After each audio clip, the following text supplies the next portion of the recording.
Good afternoon students. आज हम पढ़ेंगे 6th क्लास का एसएसटी। इसका सेकंड चैप्टर है पुरापाषाण युग। इसके पाठनीय बिंदु है पुरापाषाण काल, पाषाण काल, पुरापाषाण काल, मध्यपाषाण काल, नवपाषाण काल और ताम्रपाषाण काल। जिस ग्रह में हम लोग क्या करते हैं, निवास करते हैं, मतलब जिस ग्रह पे हम लोग रहते हैं उसे क्या कहते हैं, पृथ्वी पर, पृथ्वी कहते हैं। ऐसे ही जिस पर जीवन संभव हो सका है, आज हम यहाँ पर पृथ्वी पर रह रहे तो हमारा जीवन बिल्कुल संभव हो। प्रारंभ में यहाँ पर पृथ्वी जो थी वह बहुत ही क्या थी, गर्म थी और धीरे धीरे वह ठंडी। कुछ लाखों वर्ष पूर्व क्या यहाँ पर मानव की उत्पत्ति हुई। वो लाखों वर्ष पूर्व धीरे धीरे यहाँ पर क्या हुई, मानव की उत्पत्ति। पृथ्वी पर मानव का आगमन बड़ी ही रहस्यमय और विस्मयजनक घटना है। मानव के पाषाण काल में क्या है, मानव आदि मानव थे, वो क्या करते थे, प्रारंभ में पूरी तरह काय पे निर्भर रहते थे। वो लोग पृथ्वी पर निर्भर, वह प्रकृति पर निर्भर थे। वह खुले आकाश के नीचे अपना विचरण करते थे, मतलब प्रकृति के ऊपर, जैसे कि पेड़ों व गुफाओं में अपना आराम करते थे। वो उनके लिए जैसे आजकल हम लोग जीवन व्यतीत करते हैं, उनके लिए वैसा जीवन व्यतीत नहीं था। वो क्या करते थे, पेड़ों पर और गुफाओं में रहते थे। कंदमूल और फल तथा कच्चा जो भी मांस जो मिलता था वो लोग उसे ही खाते थे। वो अपना भोजन के लिए क्या करते थे, जगह जगह भटकते रहते थे। कभी भी एक जगह निश्चित नहीं रहते थे, मतलब उनका कोई घर ही नहीं था। वो इधर उधर भोजन की तलाश में हमेशा घूमते रहते थे। भोजन ना मिलने पर वो क्या करते थे, भोजन ना मिलने पर उन्हें क्या करना पड़ता था, भूखा ही रहना पड़ता था। वो अपनी सुरक्षाओं के लिए करने तथा पशुओं का शिकार करने के लिए पत्थर का औजार, उन्होंने पत्थर के औजार बनाए।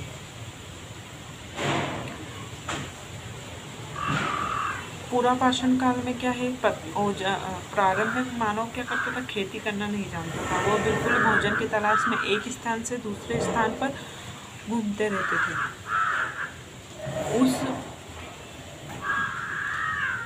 इस काल में मानव आदिम संग्रह शिकारी था। उसका मुख्य कार्य क्या था, खाद्य को संग्रह कर शिकार करना। वो मतलब भोजन के लिए क्या करता था, वो औजार, उसने सबसे पहला क्या करा, औजार एवं हथियार वो बनाए। आदि मानव के पास रहने का कोई निश्चित स्थान नहीं था। पुरुष स्त्री क्या करते थे, वो लोग खूंखार जो जंगली जानवर थे उनसे बचने के लिए वो एक साथ हमेशा झुंड बनाकर चलते थे, क्योंकि उनके पास इनसे बचने के लिए खतरनाक पंजे, नाखून व दांत नहीं थे। किंतु वो तेज किनारे वाले पत्थरों का प्रयोग करना जानते ही नहीं थे। पत्थर की धार को तेज बनाने के लिए वह उस दूसरे पत्थर से चोट करके, मतलब एक से दूसरे को चोट करके उस छोटी छोटी उनको छोटा छोटा तोड़ देते थे। इस तरह एक ऐसा औजार बना लेते थे जिससे कि हड्डी तोड़ी जा सके। मतलब एकदम इतना तीखा और पत्थर बना लेते थे, उसको औजार बना लेते थे कि जिससे हड्डी भी तोड़ सकते हैं। भोजन संग्रहण तथा शिकार, उसमें क्या है, पुरापाषाण काल में मनुष्य भोजन की खोज में एक स्थान से दूसरे स्थान पर घूमता रहता है। इस काल में मानव का भोजन जंगली जो भी कंदमूल रहते थे, फल फूल तथा मांस था, वो इसी का सेवन करते थे। इस काल में क्या है, मानव भोजन के लिए पूर्णतः प्रकृति पर निर्भर रहता था। उसे ना तो कृषि का ज्ञान था और आदि मानव अपनी आजीविका खेत तथा भोजन संग्रह द्वारा प्राप्त करता था। वह कच्चा मांस नहीं खाता था, वह कच्चा मांस खाता था क्योंकि वह आग जलाना नहीं जानता था। और वस्त्र एवं आवास, पुरापाषाण काल के प्रारंभ में आदि मानव ने वृक्षों की जो पत्तियां रहती हैं उनकी छाल, पशुओं की खालों की सहायता से अपने शरीर को ढकता था। ना तो उनके पास कोई वस्त्र थे और न ही आवास का कोई स्थान नहीं था। वो क्या करता था, वृक्षों की जो भी पत्तियां हैं उनकी छाल और पशुओं की खालों से अपने शरीर को ढक लेता था। मनुष्य को एक स्थान से दूसरे स्थान, मानव का कोई भी स्थायी निवास नहीं था।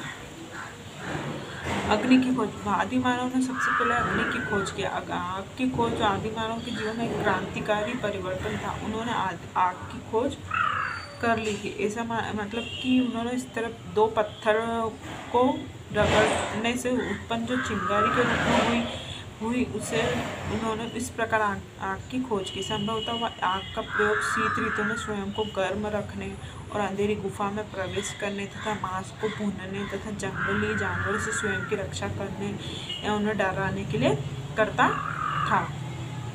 कला।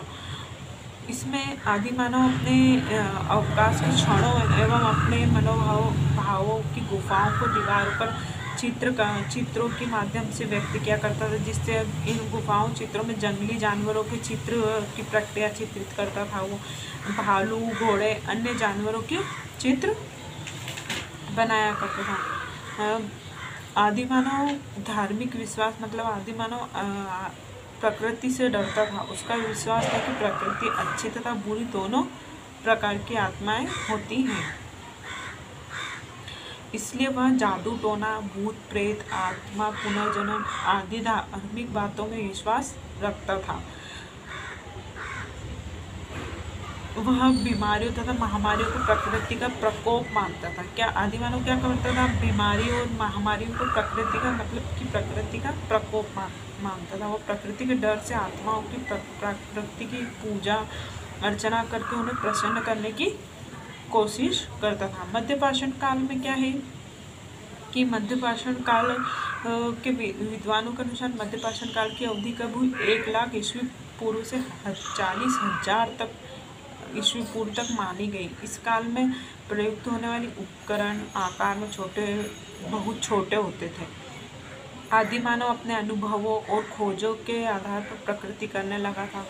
उसने अपने औजारों को चिकना तथा तेज धार बनाना प्रारंभ कर दिया था। इस काल में मध्यपाषाण काल में क्या था? औजार तथा हथियार। मध्यपाषाण काल के औजार तथा हथियार सबसे अधिक कहाँ पर मिलने लगे? फ्रांस एवं जर्मनी में मिले।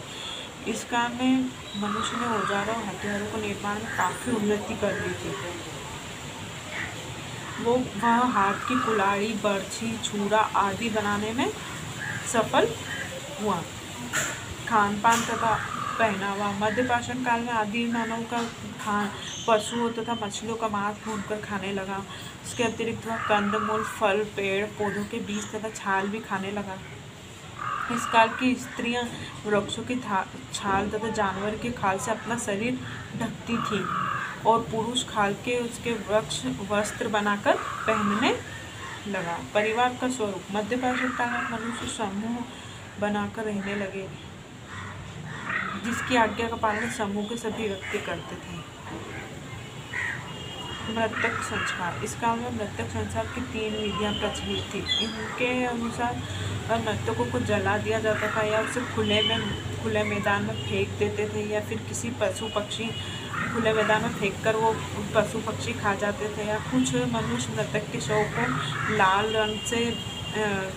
रंग से रंग देते थे और उसके बाद शरीर में रक्त का संचार फिर से चालू हो जाता था।